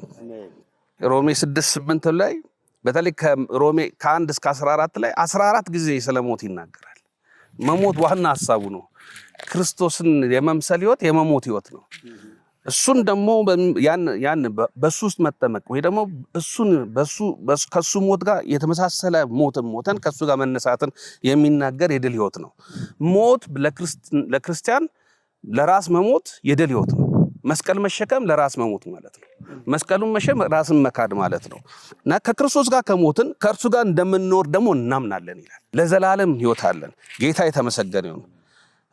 ክርስቶስ ከሙታን ተነስቷል። ጌታ ይመስገን። ስለዚህ የድል ህይወት ማለት መስቀል ተሸክሞ መሄድ ማለት ፍጻሜና ተስፋ ያለው መንገድ መሄድ ማለት ነው እና ሞት የድል ህይወታችን ነው። መስቀል የመሸከም ነው። በሌላም ስፍራ ጳውሎስ ሞታችኋል ብሎ ይጀምራል። ሞታችኋል። ስለዚህ ሞታችኋልና ብሎ ነው የሚጀምረው። ከዛ በኋላ ደግሞ ተነስታችኋል ይላል። ከዛ ምን ይላል? በላይ በሰማይ በአብ ቀኝ የተቀመጠውን ያንን አስቡ፣ ክርስቶስን አስቡ። ያንን ሐሳባችን ሁሉ ወደዛ ይጠቅለል። ኑሯችን ህይወታችን በጠቅላላ በዛ በተጠቀለለ ህይወት ኑሩ ነው። ስለዚህ መስቀል መሸከም ማለት የሐሳባችን ሽፍት ማድረግ፣ አኗኗራችን ሽፍት ማድረግ። መስቀል መሸከም ማለት ፎከሳችን መቀየር። መስቀል መሸከም ማለት ለእርሱ መኖር፣ እኛ ለእኛ የሚለውን ትተን ለሱ በሱ እያልን መኖር። ጌታ የተመሰገነ። ስለዚህ መስቀል ታሪካችን ብቻ ሳይሆን የዳንበት ብቻ ሳይሆን የምንኖረው ህይወት ነው። የድል ህይወታችን ነው። ጌታ ይመስገን። ስለዚህ ተስፋ አለ፣ በዚህ ውስጥ ተስፋ አለ፣ ድል አለ። ጌታችን ተከተሉኝ ሲል የዚህ የድል ህይወት ተካፋይ ሁኑ እያለ ነው። መንገዱ ይሄ ብቻ ነው። መስቀልን ያስወጣ ህይወት፣ መስቀሉን ያስወጣ ክርስትና ስላይደለ ጌታ ይመስገን። እንኳን አደረሳችሁ። አሜን አሜን አሜን አሜን። መስቀል መልእክታችን ነው። የመስቀል ፋይዳን ዋጋውን ደግሞ ፓስተሬ እንደገና ደግሞ መስቀል ምንድን ነው፣ መስቀሉ ከኛ ምን ይፈልጋል የሚለውን ደግሞ ፓስተር ማቲ ኢየሱስ ክርስቶስ ጌታ ነው ወገን ይብዛላችሁ እናንተ ታላቅ የወንጌል አርበኞች። ዋው! እንግዲህ እኛ እግዚአብሔር ረድቶን ወንጌል እጃችን ላይ ደርሶ የእውነት ቃል ገብቶን መስቀሉን ተረድተን ስለ መስቀሉ በዚህ መልክ ተማማረን። ምናልባት ግን አንድ ሰው ከዛሬ 2000 ዓመት በፊት በዛ መስቀል ስር ሆኖ ያን የመስቀል ጣር እያየ ምንም መልእክት ያልደረሰው ሰው ያንን መስቀል እንዴት ይረዳው ነበር? ያንን ጣር እንዴት ይረዳው ነበር? ወንድማችን እቴ የሚለን አለ። አፉን አልከፈተም ሲያገናቱት ሁሉ ሲጨሰ ከመስቀሉ ስር እዚህ ቆሜ ነው። እዚህ በኢየሩሳሌም ምድር በጎልጎታ ተራራ ላይ ተራራው ጫፍ ላይ እዚህ ላይ ሰዎች ሲሰቀሉ ኖረዋል። ደም የለመደ ስፍራ ነው። እኔም እዚሁ ቆሜ 3 ሰዎች ተሰቅለው እያየሁ ነው። 3 ሰዎች እና እኔን በመሃል ያለው ቀልቤን ስቦታል። ግራና ቀኝ ያሉትን ትቼ መሃል ባለው ላይ አተኩሬያለሁ እና እዚሁ ነኝ፣ እዚሁ ከመስቀሉ ስር። ያ ሰው በመሃል የተሰቀለው እጅግ ተሰቃይቶ ተሰቅሎ ሲቃትት ይታየኛል፣ አየዋለሁ። ሰውነቱ ከመስቀሉ በፊት በደረሰበት ቁጥር አልባና የጭካኔ ግርፋት ቆሳስሎ ደምና እጅ ተቀላቅሎ የፊቱ መልክ እስኪጠፋ ድረስ አጨማልቆታል። በእግዚአብሔር የተቀሰፈ በደዌ የደቀቀ ይመስላል። መላ ሰውነቱ ተጎሳቁሏል። ጣር ይዞታል። ጣር እጆቹ ግራና ቀኝ ተወጥረው በእንጨቱ ላይ በትልቅ ምስማር ተቸንክረው ደሙ በክንዶቹ እየተንጠባጠበ ሰውነቱን እያጠበው ነው። እግሮቹ ተነባብረው በአንድ ምስማር በእንጨቱ ላይ ተቀብቅበዋል። ስቃይ፣ ጭንቅ፣ ሕማም፣ የሞት ጣር ሰውነቱን ያንዘፈዝፈዋል። ምን ሆኖ ነው? ምን በድሎ ነው እላለሁ እኔ። ምን በወጣው ነው? ተው ያሉትን አይተውም፣ እመን ያሉትን አያምንም፣ ሂድ ባሉት መንገድ አይሄድም፣ አትድረስ ከተባለበት ስፍራ አይርቅም፣ አትበል ያሉትን እሺ ብሎ አይተውም። ምን ነው? ምን ሆኖ ነው እስከዚህ ስቃይ ድረስ ራሱን የሰጠው? መኖር አይሻለውም ከመሞት? ለዚያውም እንዲህ ያለ ሞት። ንጉስ ነኝ ብሎ ነው አሉ የሰቀሉት። ምን ነው ባይል ነኝ ማለት ቀርቶ ንጉስ ነህ ቢሉትስ ቢቀርበት? የመስቀል ሞት፣ የውርደት ሞት፣ የግፍ ሞት ከመሞት ባሪያ ሆኖ መኖር አይሻልም ነበር እላለሁ። የመስቀል ሞት በከባድ የአመፅ ተግባር ላይ የተገኘ ያሳመፀ ጌታውን የከዳ ክፉ ባሪያ አመፀኛ ወንበዴ የሚሰቀልበት የውርደት ሞት ነው። የሰውነት ክብሩ ተገፎ ለሌሎች መቀጣጫ እንዲሆን በአደባባይ እርቃኑን በመስቀል የሚንጠለጠልበት የሞት ሞት ነው። ምን ነው ታዲያ ለዚህ ሞት ራሱን መስጠቱ? የእግዚአብሔር ልጅ ነኝ ብሎ ነው አሉ የፈረዱበት። እንዲህ በፍርድ ከመሰቀሉ ከቀናት በፊት ይሙት ይሰቀል ካሉት መካከል ብዙዎች እውነትም ይህ መሲህ ነው፣ ነብይ ነው፣ የእግዚአብሔር ልጅ ነው እያሉ ተከትለውት ነበር። የ5 ገበያ ህዝብ ከኋላው ይከተለው ነበር፣ ከ5000 በላይ። ከቀናት በፊት ደግሞ ብዙ ህዝብ ወጥቶ ሆሳዕና እያለ ልብሱን እያወለቀ በመሬት እያነጠፈ ዘንባባ እየዘነጠፈ ሲያከብረው ነበረ። ይሄው አሁን ብቻውን ተሰቅሏል። የታሉ የተከተሉት? የታሉ መሲህ መሲህ እያሉ ያከበሩት? የታሉ ሆሳዕና እያሉ የከበቡት? የታሉ? የሉም። ምን ነው እንዲህ እስኪተው ራሱን መጣሉ? ሰውነቱ በሞት ጣር እየተርገፈገፈ በሲቃ በታፈነ ድምፅ አንድ ነገር ሲናገር የሰማሁ መሰለኝ። አዎ ሰምቻለሁ። ልክ ነው። ተጠማው ሲል ሰምቻለሁ፣ አይቻለሁ። በጆሮዬ ከሰማሁት ይልቅ በዓይኖቼ ያየሁት የጥም መልክ ላንቃው አልላቀቅ ብሎት ከንፈሮቹ በጥምና ስቃይ በፈጠረበት ንዳድ ደርቀው ተጠማው ሲል ከድምፁ ይልቅ ስሜቱ የአካሉ ስቃይ ተሰምቶኛል። ተጠማው አለ።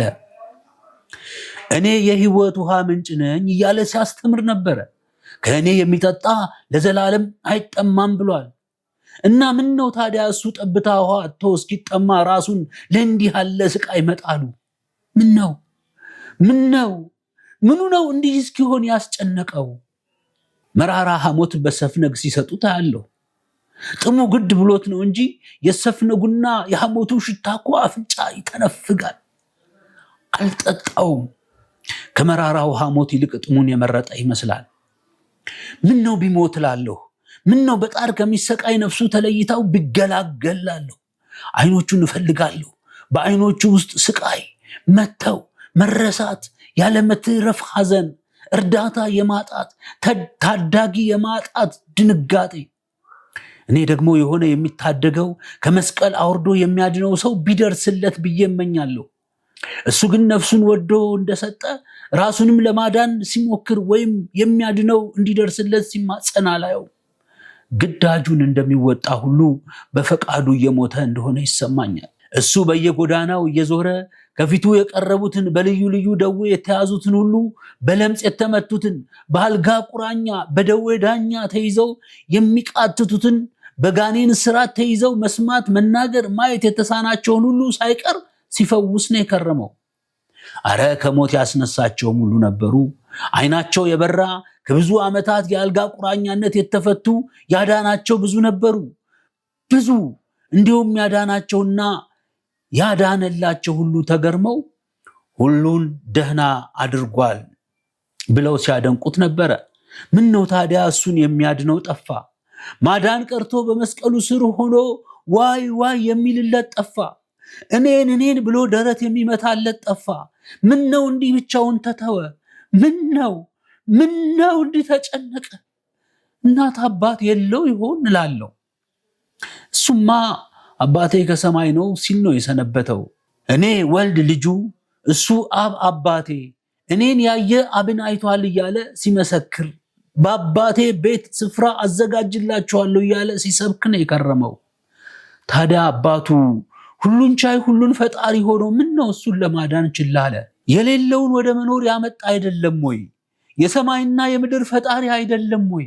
ምን ነው አንድ ልጁ እንዲህ ሲዋረድ፣ ምን ነው እንዲህ ሲጨነቅ፣ ምን ነው እንዲህ ሲጣል ሲረሳ ዝም አለ? ምን ነው ሲሰቅሉት ታገሳቸው? ምን ነው እንዲህ ሲገድሉት እሳት አውርዶ አልበላቸው? ምን ነው በሰይፍ አልቆራረጣቸው? አባቱ እንኳን የተወው የረሳው ምን በድሎ ነው? ምን ግፍ ቢኖርበት ነው? እዚሁ ነኝ፣ እዚሁ ጎልጎታ ከመስቀሉ ስር ቆሜ የተሰቀለውን ሽቅብ እያየው፣ እውነት ግን ይሄ ሰው ማን ነው እላለሁ። ማን ነው? የሞት ጣር ሲቃ ሲያስጨንቀው በደዌ የደቀቀ ሰውነቱን ያለው ያዣል፣ ይደማል፣ ራቁቱን ነው። ምን ለማትረፍ ነው እንዲህ የመጨረሻው በሆነው ውርደት የወደቀው? እያሳዘነኝ ነው። ለምን እንደሆን እንጃ። ይሄ ሰው ፍጹም በደል እንደሌለበት ይሰማኛል። መተው፣ ብቻውን ለስቃይ መሰጠቱ፣ አለውልህ የሚል ወገን ማጣቱ፣ እኔን የሚለው መጥፋቱ፣ ብቸኝነቱ ልቤን ሰርስሮታል። አካሉን እያየው እምባ ይለኛል፣ ይተናነቀኛል። እኔን ብዬ መጮህ እፈልጋለሁ። ተዉት፣ እናድነው፣ እናውርደው፣ ነፍሱን እናትርፍለት ብዬ መጮህና አመፅ ማስደሳት ያምረኛል። ግን እፈራለሁ። ዙሪያዬን ከበው ሲወግሩኝ ካጠገቡ በሌላ እንጨት ሲሰቅሉኝ ይታየኝና እፈራለሁ። እና ለእኔ ምኔ ነው ብዬ እሱን ለማዳን እሞታለሁ ብዬ እመለሳለሁ። የተመላለስኩበትን መንገድ አውቀዋለሁና አመፃኛነቴን በደለኛነቴን አስብና ይሄ ቦታ ለእኔ ነበር የሚገባው፣ እኔ ነበርኩኝ መሰቀል የሚገባኝ፣ እኔ ነበርኩኝ ቅጣት የሚገባኝ እላለሁ። ግን እውነት ምኔ ነው? ምን ሆኜ ነው ስለሱ ሐዘን ልቤን የሰረሰረው? ምን ሆኜ ነው ሰውነቴን የሚወረኝ? በዚህ ስቃይ በዚህ ህመም ላይ ሆኖ ኃይለኛ የጩኸት ድምፅ ሲያወጣ ሰማሁ። ኤሉሄ ኤሉሄ ላማ ሰበቅታኒ። በሰማይ ያለው አባቱን ጠራ። ለምን ተውከኝ ሲል ሰማሁት። ኤልያስን ይጣራል። ኤልያስ መጥቶ ያድነው ይላሉ ከመስቀሉ ስር ከበው የሚዘባበቱት ሰቃዮቹ። እኔም እንደሱ መጮህ አማረኝ። ስለሱ መጮህ ፈለኩ። አፌን ከፍቼ ማለት፣ አባ አባ ለምን ተውከው ማለት፣ በጉልበቶቼ ተንበርክኬ ጉንጬን በባልጩት መፋቅ፣ ደረቴን በኮረት መደለቅ፣ ማቅ መልበስ፣ አመድ መነስነስ፣ አድነው ብዬ መማፀን ፈለኩ። ለምን ተውከኝ ብሎ የጠራውን አባቱን ለምን ተውከው ብዬ መውቀስ ፈለኩ። እሱን አድን እኔን ግደል ብዬ መሳል፣ በአባቱ ፊት መፈጥፈጥ ፈለኩኝ። ልቤ ቢፈልግም አካሌ ግን እምቢ አለ። ግን ለእኔ ምኔ ነው? በሱ ፋንታ ልሙት ለማለት ማን ነኝ? እሱ ስለምን እንደሚሞት ሳይገባኝ እንደምን ስለሱ ልሙት እያልኩ አመነታለሁ። የገዛ አባቱ ለምን እንደተወው ሳይገባኝ እኔ ለምን ተውከው ብዬ ሟገታለሁ። በርባን ተለቆ እኮ ነው እሱ የተሰቀለው እያሉ ሲያንሾካሽኩ ሰምቻለሁ። በርባን ወንበዴ ነው። በከተማ አመፅ አስነስቶ ብዙ ሰው ገድሎና አስገድሎ የታሰረ። የመስቀል ሞት ለሱ ነበር የሚገባው፣ ለሱ ላመፀኛው። ይሄ ሰው ግን አንዳች አመፅና ለሞት ፍርድ የሚያበቃ ጥፋት እንዳላገኝበት ሀገረ ገዢው መስክሮ ነበረ። እነሱ ግን እምቢ አሻፈረን፣ በርባንን አመፀኛውን ፍታል፣ እሱ ግን ስቀልልን ብለው ነው አሉ ያሰቀሉት። በርባንን ለቀቁት፣ እሱን ግን ሰቀሉት። እዚሁ ቆሜ ነው፣ እዚሁ ጎልጎታ ከመስቀሉ ስር የተሰቀለውን ሽቅ ብያየሁ። ግራና ቀኝ ደግሞ ሌሎች ተሰቅለዋል። ወንበዴዎች፣ ሀገር ሲያምሱ ሲዘርፉ ሲገድሉ የኖሩ ወንበዴዎች። ታሪካቸው ግልጥ ነው። ፍርድ፣ ስቅላት፣ ሞት የበደላቸው ደሞዝ ነው።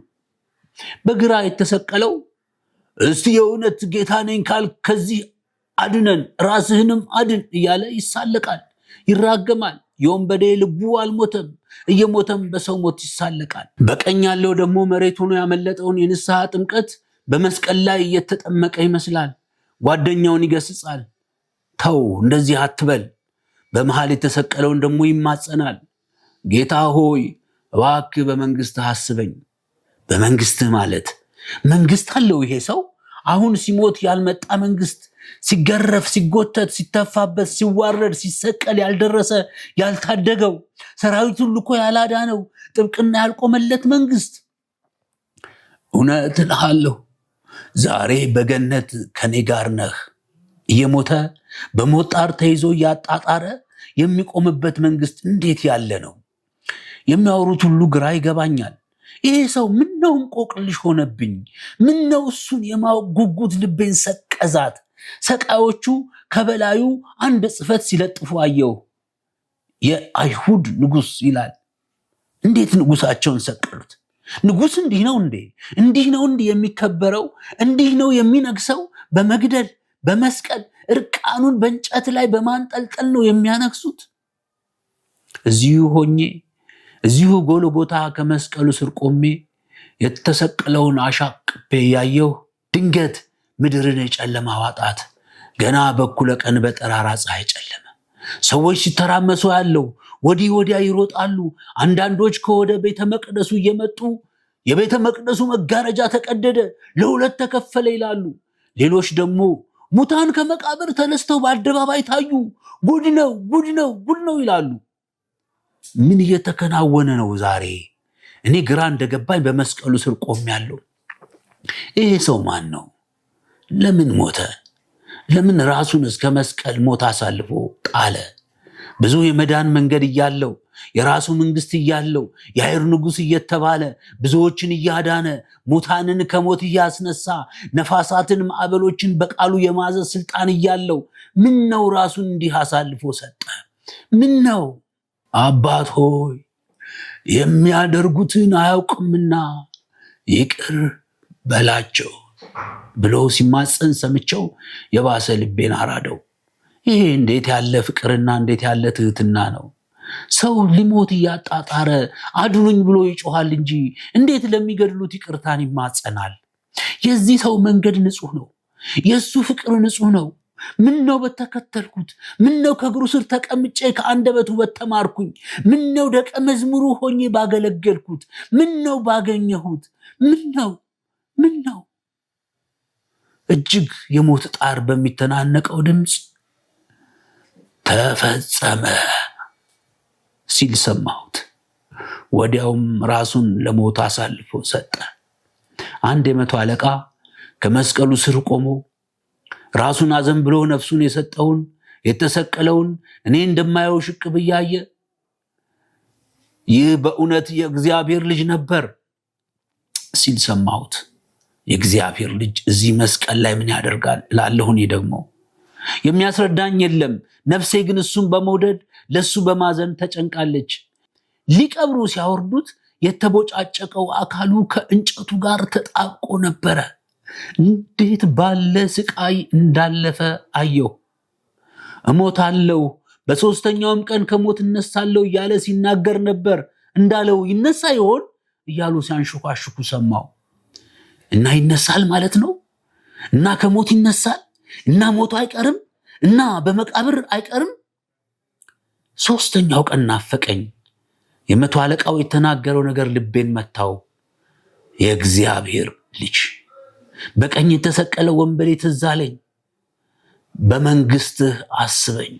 የኔን ጥያቄ የጠየቀ ነው የመሰለኝ። እኔም እዚሁ መስቀል ስር ተንበረከኩ እና እኔ ራሴ በሞት ጣር የተናነቀኝ ይመስል በሲቃ ጮህኩኝ። በመንግስትህ አስበኝ። ድምፁን የሰማው መሰለኝ። የመስቀሉን ንጉሥ የጌታዬን ድምፅ ሰማው። ዓይንህን በእኔ ላይ አድርገሃልና በእኔ ማመንህንም አይቻለሁና የንስሐ ድምፅህንም ሰምቻለሁና ስፍራ ላዘጋጅልህ ሄጃለሁ። ከእኔ ጋር በገነት ትሆናለህ።